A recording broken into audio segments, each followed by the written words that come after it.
Welcome to the demo or lab session for the keypad interface with the STM32F4 discovery board. इस session में हम जो है वो कीपैड जो है वो उसको हम STM34F4 डिस्कवरी बोर्ड के साथ इंटरफेस करना सीखेंगे। और इस मामले में जो है सबसे पहले मैं थोड़ा सा एक्सप्लेन कर देता हूँ कीपैड होता क्या है। आई डोंट नो कि अगर आपने लास्ट सेशंस में लास्ट लैब्स में जो है ऑर्डिनो की या इसमें कोई इंटरेक्शन आपसे हुई है कि नहीं। तो ये एक टिपिकल एक कीपैड है जिसकी जो कि नॉर्मली हर तरह की एप्लीकेशंस में यूज़र इनपुट लेने के लिए जो है वो यूज़ होता है। तो अम, इसकी अब ये है कि इसकी स्ट्रक्चर क्या होती है, इसका काम करने का तरीका क्या होता है, वो मैं थोड़ा सा एक्सप्लेन कर देता हूँ, फिर हम ज़रा इसकी इंटरफेसिंग की तरफ आएंगे।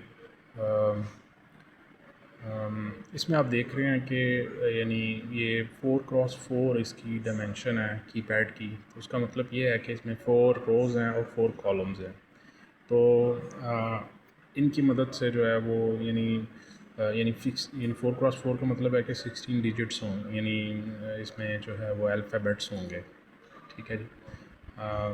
या स्पेशल करैक्टर्स भी हो सकते हैं या कुछ भी हो सकता है। तो डिफरेंट साइज़ के मिलते हैं मार्केट में। तो अभी फ़िलहाल हम इसको कंसिडर करते हैं। तो अब इसकी इंटरनली अगर हम देखें तो इसमें आप देख रहे होंगे कि इसमें ये मैट्रिक्स एक बना हुआ है, ये रोज़ का है, ये रोज़ का और ये कॉलम्स का यानी अरे है। ठीक है जी। अब ये है कि होता ये है कि एक्सटर्नली आपको जो है ना कीपैड से वो 8 लाइनें अवेलेबल होती हैं। ठीक है, ये आप देख सकते हैं x1 x2 x3 x4 y1 y2 y3 y4। तो आम, आम, अब ये है कि जो x1 है पहली रो है, पहला जो होती है लाइन वो पहली रो को R1 उसको कहते हैं हम, इसमें इधर नोटेशन x1 यूज़ हुई है। तो पहली रो है, ये सेकंड रो है, फिर तीसरी रो है और ये कनेक्शन है इधर का हमें अवेलेबल है। तो ये 8 लाइनें इसमें आप देखेंगे। ये कैबिन सॉरी जो रिबन टाइप एक जो है वो कनेक्टर है। तो इसको अगर आप गौर से देखें तो इसमें जो है 8 हम आप इसमें ना जंपर्स के ज़रिए इसको कनेक्ट कर सकते हैं। ठीक है। अब ये है कि इसमें यानी अब लॉजिक होती क्या है। ठीक है, ये कॉलम्स हैं, उनकी आपको लाइनें अवेलेबल हैं और रोज़ की लाइनें आपको अवेलेबल हैं। अब ये होता है कि ये एक ना रबर मेम्ब्रेन होती है इसकी जो है वो, और ये इसके अंदर जो है वो इंटरनल यानी कॉन्टैक्ट्स होते हैं, मेटालिक कॉन्टैक्ट्स होते हैं, जो कि जब आप बटन को प्रेस करते हैं तो ये आपस में जॉइन हो जाते हैं। ये जो मैट्रिक्स है ना, ये कॉलम का और रो का मैट्रिक्स है, तो इस पॉइंट पे जॉइन हो जाते हैं। ठीक है, इसका मतलब ये हुआ कि जिस पॉइंट पे ये जॉइन होंगे उस पॉइंट पे जो है वो लो इम्पीडेंस या लो रेजिस्टेंस पाथ आपका बन जाएगा। ठीक है, तो लेट्स से यानी ये कॉलम यानी 4 पॉइंट्स पे कनेक्टेड है। ठीक है, और ये भी यानी यानी ये रो इन 4 पॉइंट्स के साथ ऐसे कनेक्टेड डिफरेंट कॉलम्स के साथ, और ये कॉलम जो है ये इन पॉइंट्स के ज़रिए इन रोज़ के साथ कनेक्टेड है, ऑल रोज़ के साथ। अब ये है कि जब आप कोई बटन प्रेस करेंगे तो ये वाली लाइन और ये वाली लाइन आपस में कनेक्टेड हो जाएगी। ठीक है जी। अगर लेट से मैं कोई सी प्रेस करता हूँ, बटन सी प्रेस करूँगा तो उसमें क्या होगा, ये y4 और x3 यानी ये लाइनों आपस में ना शॉर्ट होंगी, यानी इन दोनों कनेक्शन के दरमियान अगर रेजिस्टेंस फाइंड करेंगे ना, that should be ideally zero, but ये ज़ीरो होती नहीं है ड्यू टू सम कुछ यानी प्रैक्टिकल एस्पेक्ट्स की वजह से ये यानी ज़ीरो होती नहीं है। ये हंड्रेड्स में 100 ओहम्स में तकरीबन आती है इसकी रेजिस्टेंस। ठीक है जी। तो लेकिन ये है कि अगर ये कॉन्टैक्ट ना हो तो फिर तो ये गीगा ओहम्स में यानी इन्फानाइट शो करती है। आप मल्टीमीटर से चेक कर सकते हैं इसको कि बटन प्रेस करें फिर क्या आती है रेजिस्टेंस, और अगर ना बटन प्रेस करें तो फिर क्या आती है। तो there is a quite a lot of difference. अगर यानी नॉट कनेक्टेड हो तो ये इन्फिनिट वो हमारी होगी, आप देख सकेंगे मल्टीमीटर से। अगर कनेक्टेड होगी तो ये इन फ्यू हंड्रेड्स ओहम्स आएगी। ठीक है, तो ये वियर डाउन की वजह से भी रेजिस्टेंस वेरी कर जाती है, आहिस्ता आहिस्ता जो है इंक्रीज़ कर जाती है कॉन्टैक्ट्स की जो है। तो बहरहाल ये है कि एटलीस्ट वर्किंग जो कीपैड है उसके हंड्रेड्स ऑफ ओम्स भी हो जाए तो हम उसको माइक्रो कंट्रोलर से हम यूज़ कर सकते हैं कि हमने कैसे इंटरफेस करना है। ठीक है जी। अब ये है कि यानी ये अब आप देख रहे होंगे कि पोर्ट कनेक्शन के लिए हमारे पास 8 कनेक्शन हैं। ठीक है, कीपैड से आ रहे होंगे। और अब हम ब्लॉक डायग्राम जाते हैं जहाँ पे हम देखेंगे कि STM डिस्कवरी बोर्ड के साथ हम कैसे इसको कनेक्ट करेंगे। तो इसमें आप देख रहे हैं कि लेफ़्ट साइड पे हमारा कीपैड है, उससे 4 कनेक्शंस सॉरी 8 जो है वो कनेक्शंस अवेलेबल होंगे जैसा आप देख रहे हैं इधर। ठीक है, रोज़ के 4 हैं और कॉलम के 4 हैं।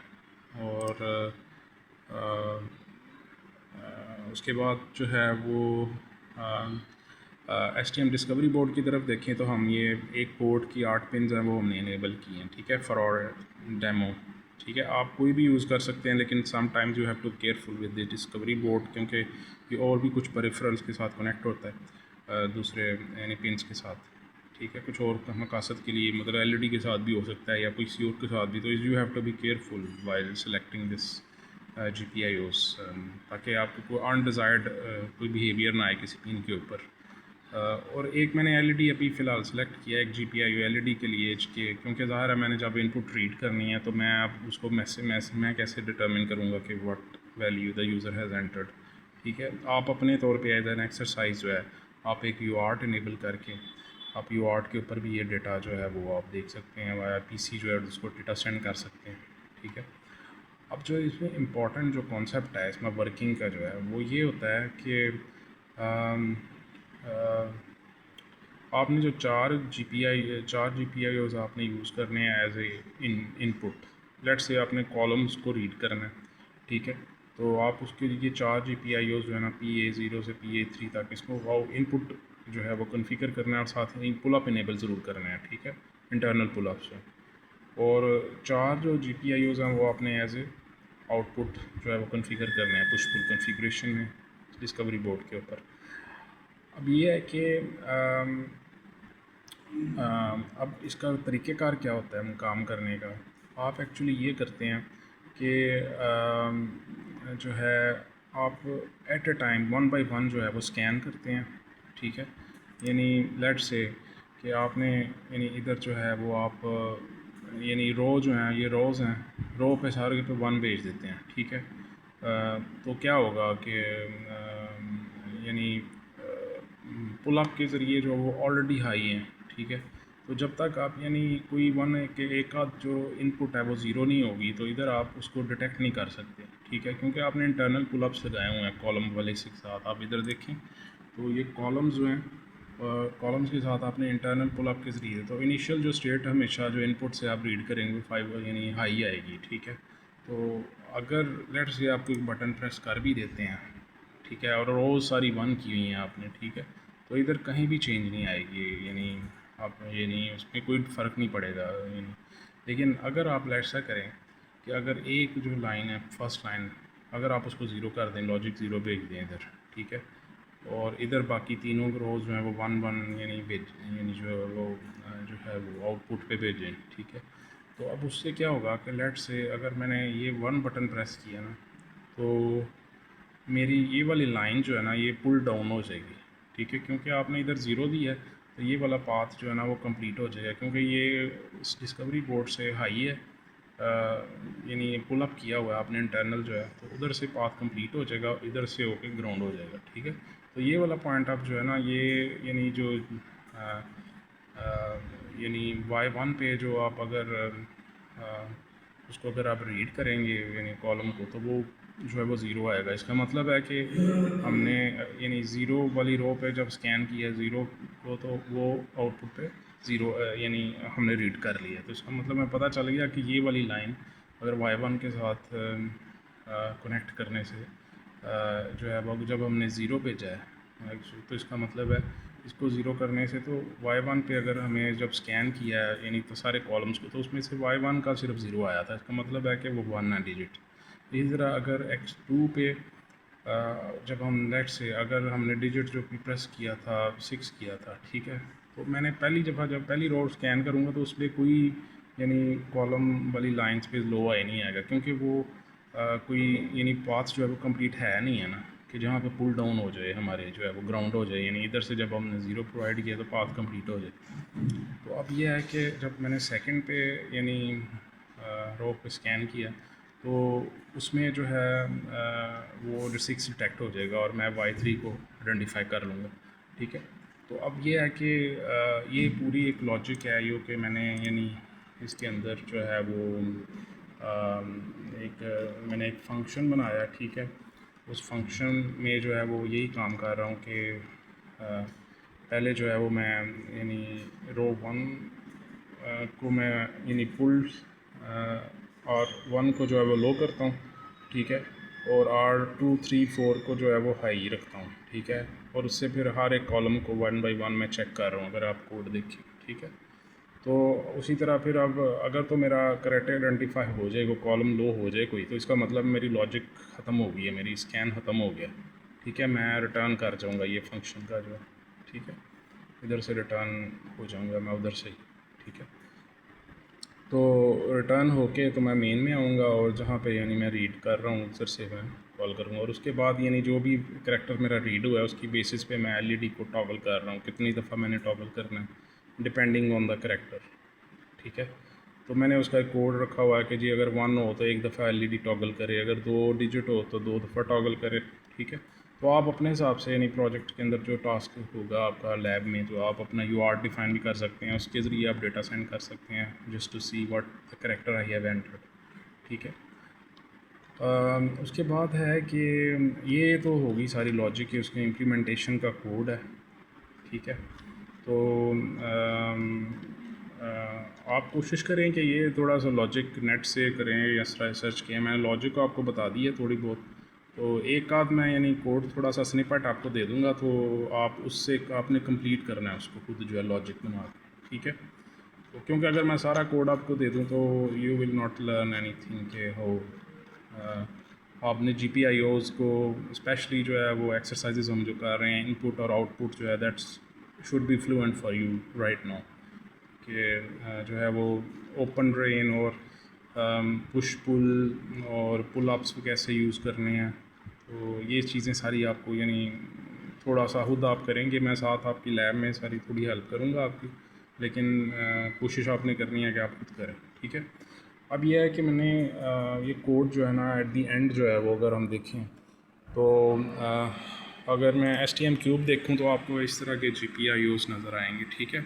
मैंने ये डिफ़ाइन किए हैं PA0 से PA7 जैसा कि मैंने ब्लॉक डायग्राम में दिखाया था, ठीक है, और ये GPIO मैंने LED जो है वो यूज़ किया, ठीक है। अब ये है कि अगर हम उस साइड पे जाएं यानी मैं यानी बोर्ड की तरफ जाऊं तो ये मैंने उस पर प्रोग्राम लोड किया हुआ है और ये मेरा कीपैड है, ठीक है। तो इसमें अगर देखें आप तो मैं अगर ये 2 प्रेस करूँगा, ठीक है, लेट से, तो एक LED ब्लिंक होगा, ठीक है, 2 दफ़ा, ठीक है, एक दफ़ा ऑन हुआ है एक दफ़ा ऑफ़ हुआ है, उसको मैं टॉगल को 2 दफ़ा कहता हूँ। 3 दफ़ा करूँगा, एक दफ़ा बंद हुआ फिर ऑन होगा, ठीक है, ये 3 दफ़ा हो गया, ठीक है। टॉगल का मतलब है कि यानी ऑन था तो ऑफ़ हुआ तो वो भी एक मैं कंसीडर करूँगा, फिर ऑन होगा तो वो 2 दफ़ा कंसीडर हो जाएगा, ठीक है। ये 5 दफ़ा है, ठीक हो गया। तो ये जो है ना इस तरीके से ये जो है मैंने यानी लॉजिक रखी हुई है कि मैं आइडेंटिफाई करने के लिए मैंने की कौन सी प्रेस की है, ठीक है। तो ये है समझ लें कि दैट वो आपकी इट्स अप टू यू कि आपने LED चलाना या UART एक डिफ़ाइन कर लें, उधर से आप जो है वो PC के साथ डेटा कम्युनिकेशन कर लें उसकी, ठीक है। तो दैट हेल्प्स यू अंडरस्टैंड कि आप कोई भी आप कीपैड मार्केट से पकड़ें तो उसमें आपको यानी पुल अप का कॉन्सेप्ट आपने स्पेशली आपको क्लियर होना चाहिए, ठीक है। इसमें एक इम्पॉर्टेंट चीज़ ये है कि आपने देखा होगा कि मैंने एक्सप्लेन किया कि इसमें जो रेजिस्टेंस होती है ना आप मेजर करेंगे ना मल्टीमीटर से, तो वो आइडियली तो 0 ओम्स होनी चाहिए, लेकिन वो थोड़ी सी आती है कुछ ना कुछ हंड्रेड्स ऑफ मोहम्स में वेरी करती है कीपैड टू कीपैड। तो ये चीज़ आप जो है ना वो आपने जो पुल अप यूज़ कर रहे हैं ना वो सारी, क्योंकि इंटरनल जो पुल अप है वो किलो ओम्स में होता है, ठीक है। तो उससे अगर ये रेजिस्टेंस जो है वो 1 kb हो तो वो यानी पुल्ड अगर यानी लेट से इधर ज़ीरो है, ठीक है, तो अगर 1000 ओम्स भी हो 500 ओम्स भी हो तो आपकी इंटरनल जो पुल अप रेजिस्टेंस है वो 10k है या 5k है या 1k 2k है या 5k है, तो उससे यानी जो लॉजिक लो लेवल का सिग्नल है वो आप उस उधर तक चले जाएंगे, ठीक है। अगर रेजिस्टेंस थोड़ी बन रही, आइडियली तो ज़ीरो होनी चाहिए, ठीक है, लेकिन अगर थोड़ी बहुत रेजिस्टेंस है भी उससे ज़्यादा थोड़ा बहुत ड्रॉप क्रिएट होगा, लेकिन इंटरनल जो पुल अप है उसकी रेजिस्टेंस बहुत हाई है, ठीक है, तो उससे इतना ज़्यादा फ़र्क नहीं पड़ता। लेकिन आइडियली कीपैड्स की जो है वो रेजिस्टेंस जो है वो बहुत लो होनी चाहिए, ठीक है। लेकिन अब we can not, we have to cope with the practical keypads, और वियर एंड टीयर की वजह से भी कुछ रेजिस्टेंसेस आ जाती हैं, ठीक है, कॉन्टैक्ट्स की जो है। तो that's the only point I want to mention here, or that completes the video for this session. Thank you very much.